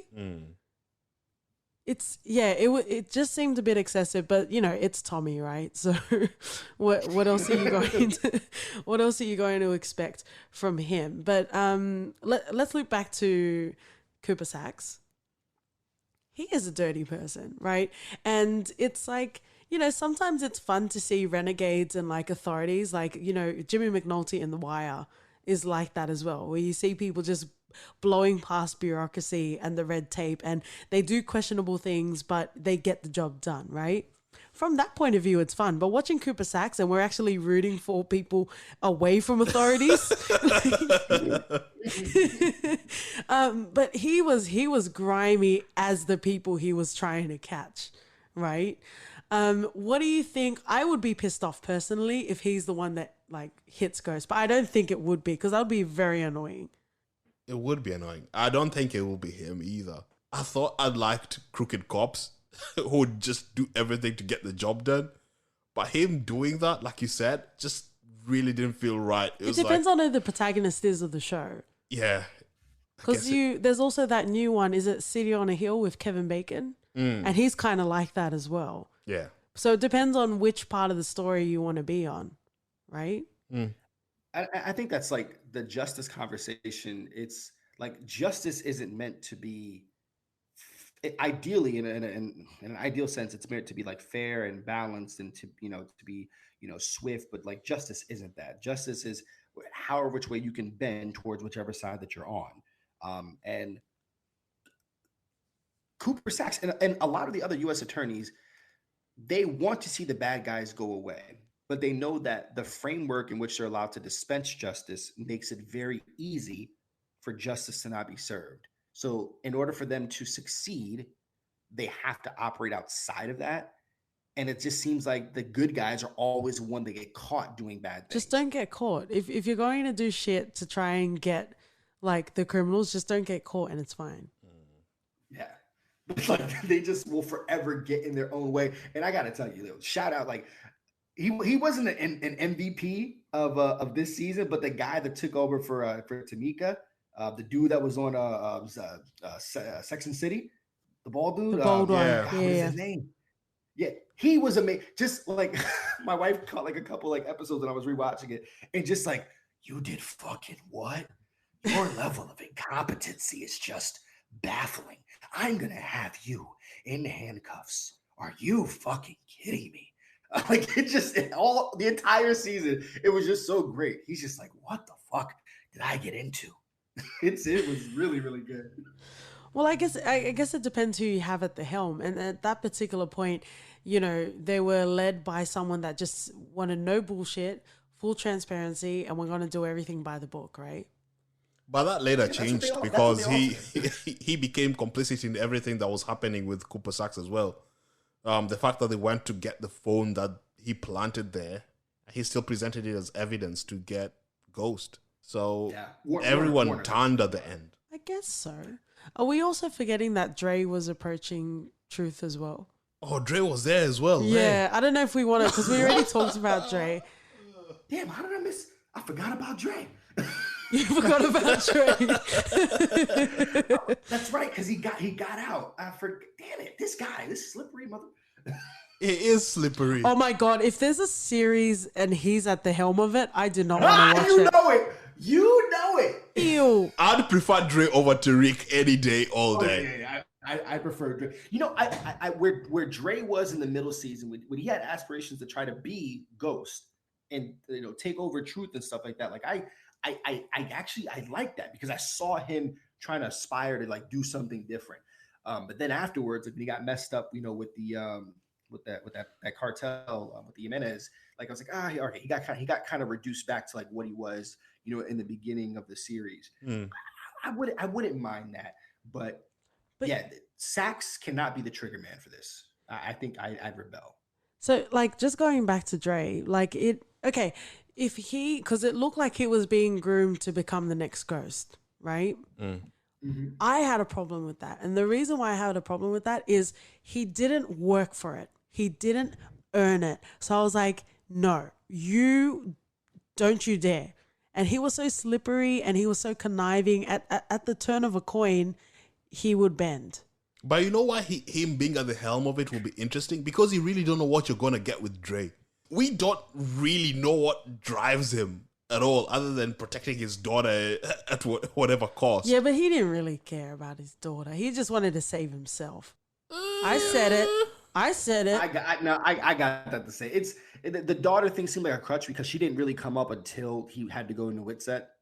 So I was like, yeah. It's like you could have seen your daughter any other time. There was nothing honestly, stopping you. And as a father, like I'd want my daughter out of harm's way, and I have like people from all sides of my world trying to kill me. I don't want my daughter anywhere near that. Oh yeah. But it'll just be interesting because he's so different from Ghost. Wow, you are really holding on to this. Well, hello listeners. Thank you for continuing to listen to us. Be ready for your Ratimis. OT will be having his own podcast. Is that how you pronounce his name, Rotimi? Yeah, Rotimi. Plus the fact that he sings, Nigerian, he can sing the intro. Oh, actually, Kolby, let's talk about that. Did you hear about the controversy about Trey Songz, them switching up the season 6 intro? Yes. So I did not watch the season right when it started. I was behind by like a few weeks just with a lot of stuff. So I heard about the controversy of it. And then when I go back to my Stars app to like start watching, they removed it completely. Oh, really? Yeah, like it's not in there at all. Oh. It's always like every episode it is the original. So like it's just taken out. Because and again, we do love Trey Songz, as we said at the start of this episode. But also, for 5 seasons, it was Joe. And Joe needs to be appreciated. And people need to know about Joe, right? Mm-hmm. I want to know what turns you on, as said by Joe. Joe came to Kenya, like when we were in Kenya years ago. So he has a soft spot. Even though OT always gives me shade because the guitarist asks me backstage, but that's a story for another day. Oh. But it's like, why would you do that? Like for 5 seasons, you had this intro and then you just randomly changed it. Why would you do that? Like it was better in the last episode when they changed up the arrangement of the song. Like that was more poignant. Oh, like at the end. Yeah. Yeah. And Like Ghost was shot in the same place that Angela was shot, which was in the heart. Vomit. But yes. Very romantic. Well, it's good you can see your future because that's what's going to happen to you and your high school sweetheart.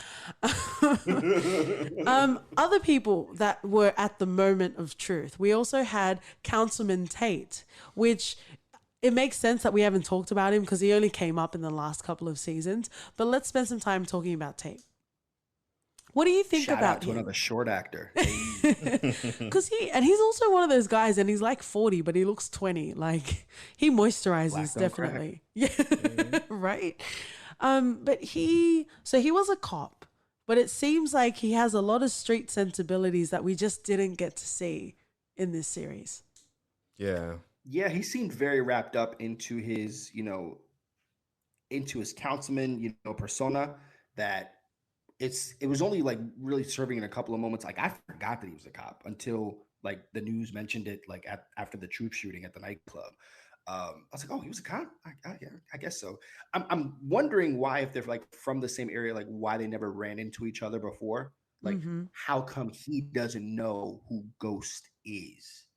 And it seems like there's so many people who could flip on Ghost and like really tell like who he is that just it never comes out at all. Like Ghost deals with a lot of people and just no one ever decides to like say anything. But I like the back and forth between Tate and Ghost. Like that power dynamic was really interesting. And just Tate also could not get out of his way of his own lusts and his screwing his, I guess, was a secretary. I didn't know that she was married at first. I thought they were just like dating, but like maybe she was married. Okay. She had a very vanilla marriage. Oh, very, very, very much so. I love those little short like backhanded comments that she was making like towards her husband. But yeah, I'm surprised that he is on the warpath for Ghost because I think he still has some stake in the game if he plays it right. It's interesting that he would take that route. But it's also there's a lot of ego when it comes to not just politics, but even with Tate's character. So the fact that Ghost continually one-upped him, right? Even to the point where he swapped beds. You're a loser. He said, "You're a loser. You like losing. I could tell." Like he was really giving it to him in that last scene when they were talking. You knew, yeah. What was Tate gonna say? Like I feel like he was gonna say something about Tariq, and I don't know what it was. Yeah. He was about to say something, and then Ghost came back again. It was like, yeah, you know what? Get used to losing. Get used. Like I'm like, oh, all right, Ghost, chill out, my dude. Let the guy finish. But yeah, everyone definitely had their motives. But you can see with Councilman Tate, like he was legit, and he's like a politician. But you can see he has his own story, right? Mm-hmm. And that actually might be quite interesting to dive into as well. But like Ghost had this superiority complex where he just looked down on people, including Councilman Tate, which whether through dirt or through legitimacy, he rise through the ranks to become councilman, right? Mm-hmm. And Ghost never really acknowledged that sort of achievement. He's like, yeah, whatever, I'm going to do what I'm going to do. You're trash, sort of thing, right? So there's definitely motive around there. Let's just go through, like, personally, for ourselves, who do we want to be? Well, first of all, I'm going to acknowledge that Ghost does get shot and he's dead. Who do we want? Who do we want to be the person that shot Ghost? And who do we think, because it might not be the same. Kolby? Oh, it's got to be Tariq. It would be almost poetic that Ghost feels partly responsible for his father's death and that Tariq would be directly responsible for his father's death. And that's who you want to shoot Ghost? That's who I want. I think it makes sense narratively to have that be it. Obviously, he's the person with the most to lose. Like literally, his father has said that he's going to pressure you into turning yourself into the cops to make you, implicate you that you killed this man, which you did, but you did do in a crime of passion. And after you put your hands on my mom, and I, however, wrongly blame you for like all the issues in my life, yeah, I'm going to make a decision that you need to be removed from my life. So that's who I want, and that's who I think will be. OT. I wanted to be Tommy. Nice. I really just wanted to be Tommy because I don't think anyone else deserves to be able to shoot ghosts. It took this long for me to agree with you.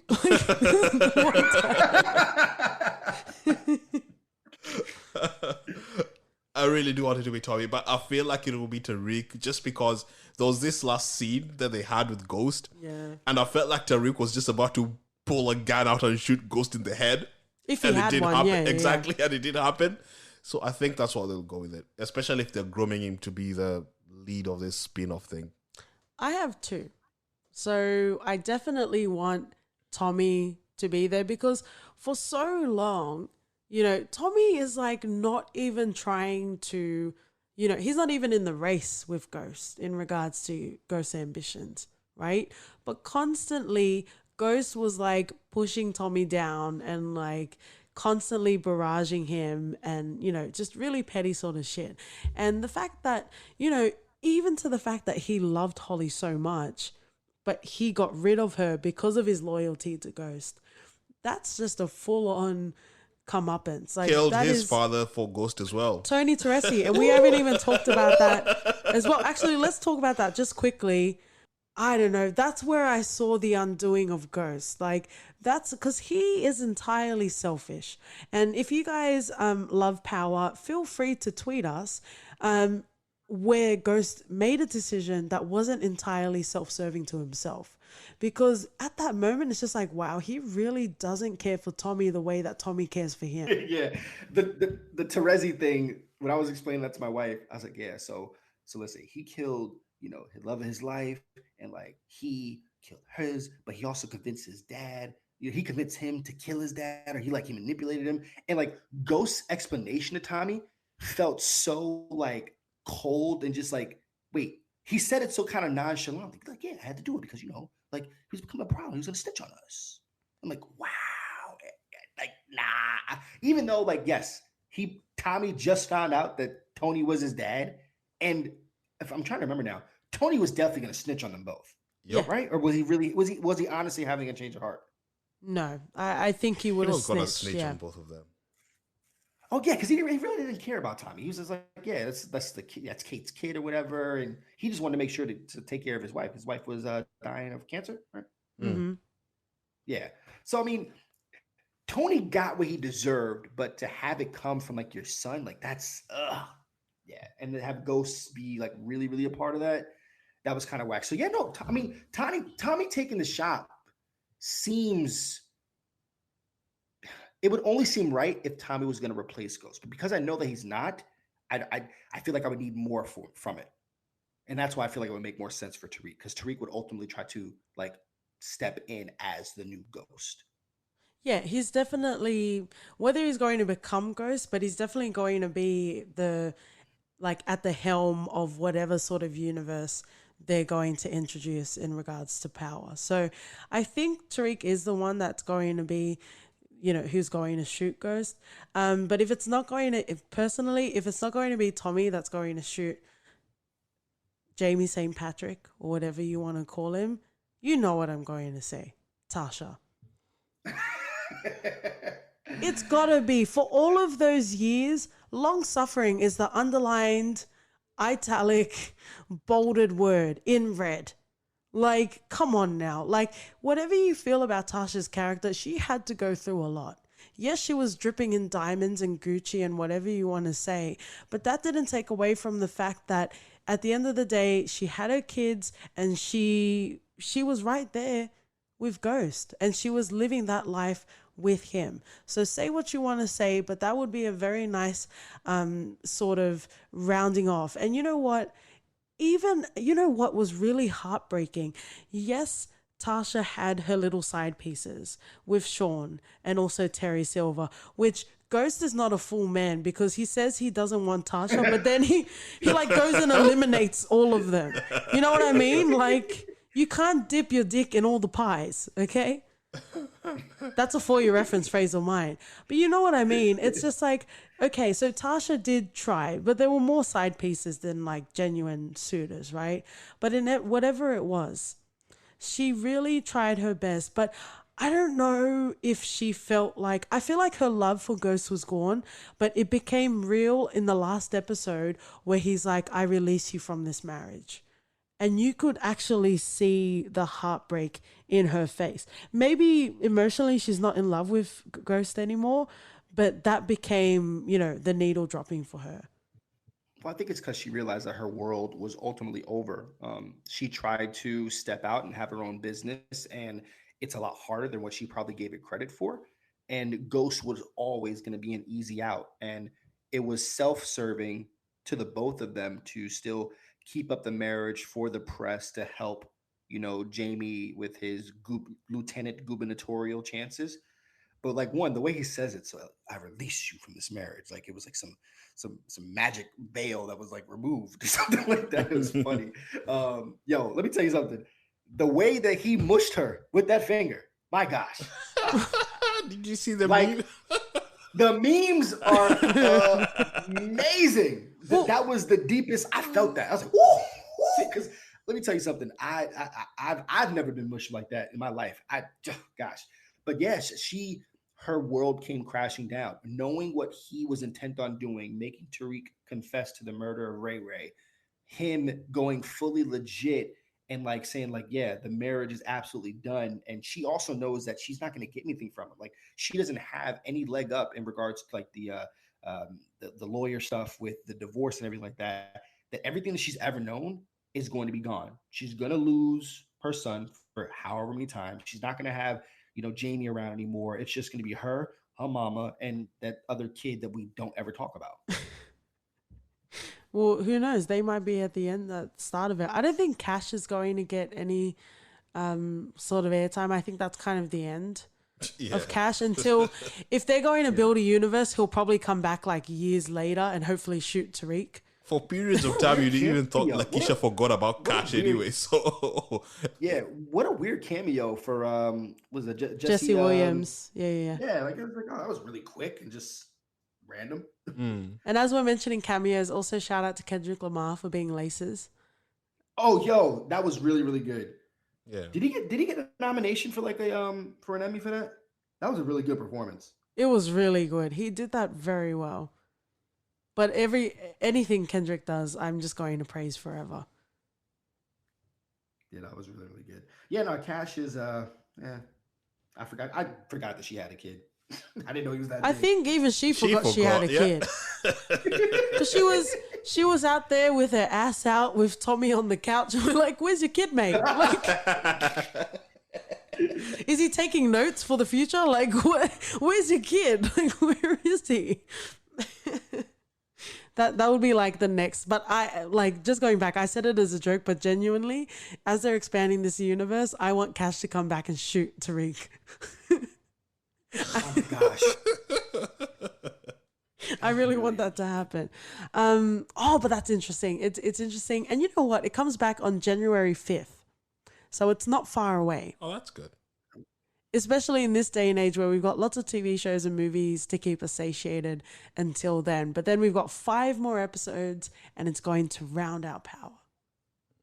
I'm excited. I'm ready. I'm definitely ready. I want to see what the conclusion is. I want to see if they're actually going to commit to having Ghost be gone. It's going to be interesting because I thought Angela was gone and then she was still in every episode this season. Which is great because Lena Loren, my gosh, the love story means the most to me inside this entire series. The love story between Jamie and Angela, everything else is great, but that love story is like paramount to like how I connect to it because I had an Angela in my life, just like somebody you just cannot get rid of, and even when you got something good, it can just go in and just screw up everything for you. And I love those type of stories that really do play with that. I think at the crux, us being human, we're so vulnerable to our emotions, and it's something that they couldn't quit each other, even though how bad they were for each other for a lot of different reasons. So I hope if they do. If Ghost gets got, I mean, where that bullet was, I don't really know how you can come back from that.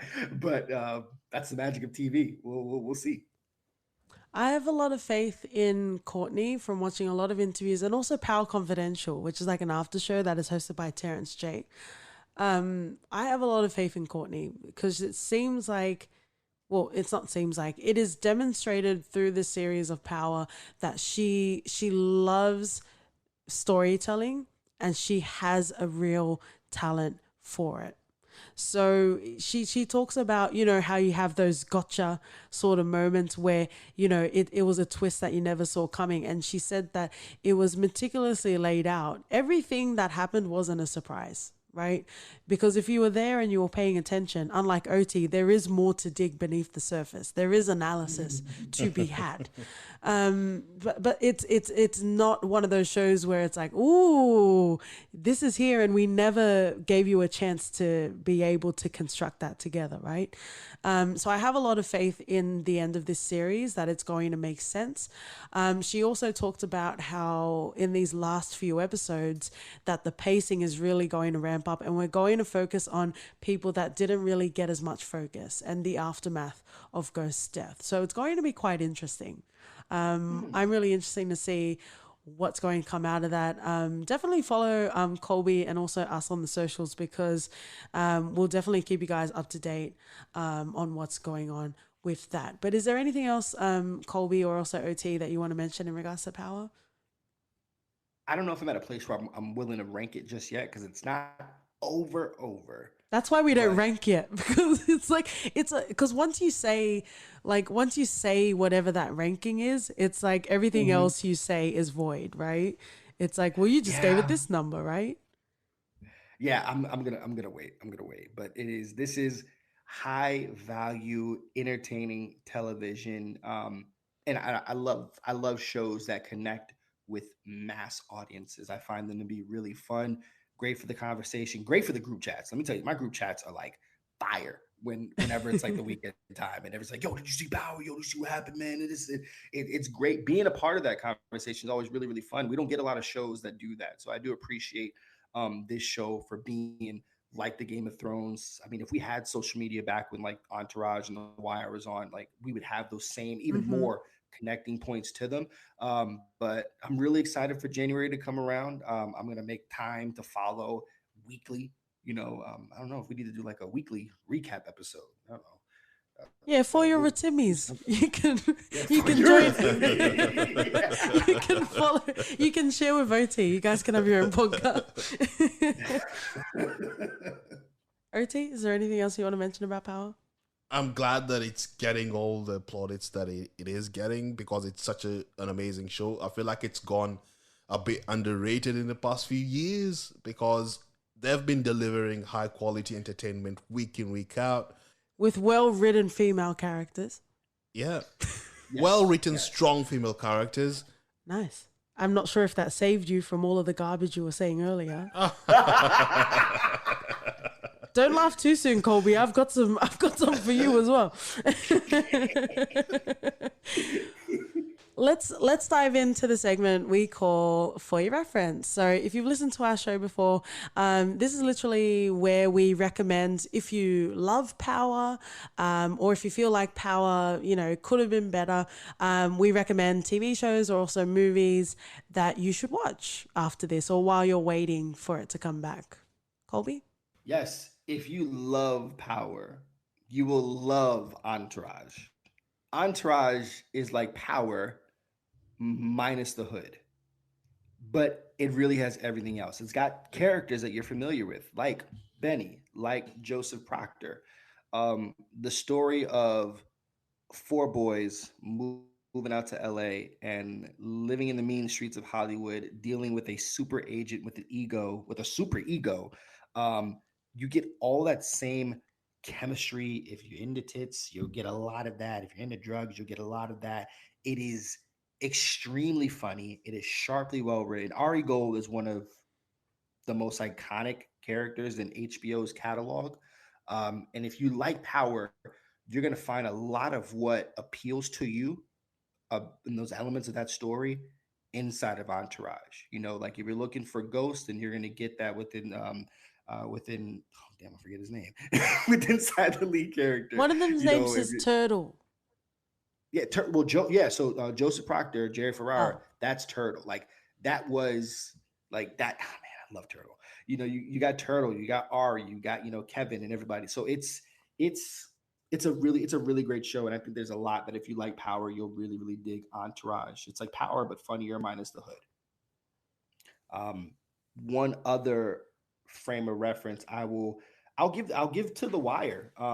We don't have a lot cute. of shows. I know, and I haven't watched it, but from listening to this podcast, I'm finding so many parallels to the way that the story is told, and seeing the different perspectives between law enforcement, between who are the good guys and the bad guys, and how blurred those lines can be. I find really appealing. So now, because I watch Power, I want to watch Wire that much more. I think Colby's just trying to become a regular on our podcast. Is that what's happening? I'll take it. Well, The Wire is also very good. So I'm just going to add on to that before giving our reference. Another sort of similarity that Power has with The Wire is the creators of the show not only have the context and the reason for creating the story, but they also have their chops in writing as well. Because, for some people, it's enough just to watch something and, yeah, the writing's not great, but, you'll continue along with it, right? But, I'm the sort of consumer where I want to have good writing. I want to see payoffs. I want to see full character development. That's what splooshes all of my mountains, right? That's exactly what we need to have. So, thank you for referencing The Wire. It makes me want to watch Entourage out of solidarity to you, Colby, as well. We will reference Snowfall, which is an FX show that is currently just finished up its third season. It's got Damson Idris in it. We've also referenced it a couple of times as well. It's based in the 1980s in California during the crack cocaine era, or even like, the genesis of it. As well. And like I mentioned before, Damson Idris is definitely someone to watch. I fucking love him forever and always.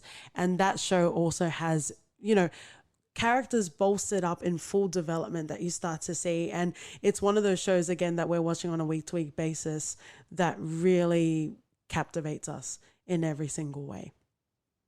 How many seasons then is that? 3. 3? I think I'm going to give that a shot. I would be remiss if I didn't mention also to reference Top Boy. This has recently been scooped up by Drizzy Drake and also Netflix, so it's quite accessible to watch along the theme of drug dealers as well, but they're based in Britain. And we'll definitely cover it on the show one of these days as well. So, Top Boy. Oh, look at us. Well, hopefully, listeners, you've all learned something from this experience and we can all be better from it because we are not ghosts and we will rise above all of the all of the trash that we have. But, if you enjoy this, we enjoyed it as well. And it's always good when you can have double pleasure going both ways. That is the best way to be a partner. Right, OT? Mm-hmm. We're a well-oiled machine around here. So let's start to finish it off. Colby, between your delicious Kolby Told Me podcast and also the Minority Report that you have, where can we find you in between podcasts? Yeah, you can find your boy. I'm on all the socials at Kolby Told Me on Twitter and Instagram. And if you still got a Facebook, you can find me there too. I'm at Kolby Mac on Facebook. I mainly watch, well, I watch a lot of stuff, but I'm at the movies 4 to 5 times a week, trying to do reviews as much as I can. You can check my written content at kolbytoldme.com. Shoot me an email if you're into that sort of thing, Kolby Mac at kolbytoldme.com. And man, you guys are just out of this world. Thank you for having me. It's been fun. I'm a super big fan, super duper duper big fan. And my first year doing this would not have been what it is without you guys in my life. So thank you. Oh, when did you start? Thanksgiving of last year is when I really said I'm going to be a movie critic. So Cute. almost a year. Yeah, we started in February around Oscars time. You guys. Yeah, I'm trying to remember like what the first.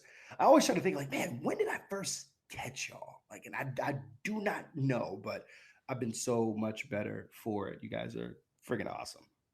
Oh, well, thanks so much. If you've just heard Kolby from our episode today, we strongly encourage you to check out his podcast. Like we've discussed through the show, aside from the female characters, because apparently these guys have a problem with it. Kolby is very balanced in his reviews, and he also isn't pretentious about shit. Like, he will watch things and he will enjoy things because he enjoys them, not because it's not the popular thing to have out in the critic sort of world. So definitely make sure you check out Kolby's podcast. If you want to come and fight me in our Twitter mentions, you are most welcome. I love a good wrestle. I love a good fight. On Twitter and Instagram, we are For Your Ref Pod. If you want to send us an email, hello@fypodcast.com. And on Apple Podcasts, we are also on there. Please make sure, if you love us enough, if you are Team Ghost, please make sure you leave us an Apple rating and review for the sake of Kolby and OT. If you know where all of the real characters are at and you're Team Tommy and everyone else, also leave us a rating and review on Apple Podcasts. But thank you so much, guys, for listening. Hopefully you enjoyed this, and we'll see you guys next week. See ya. Bye.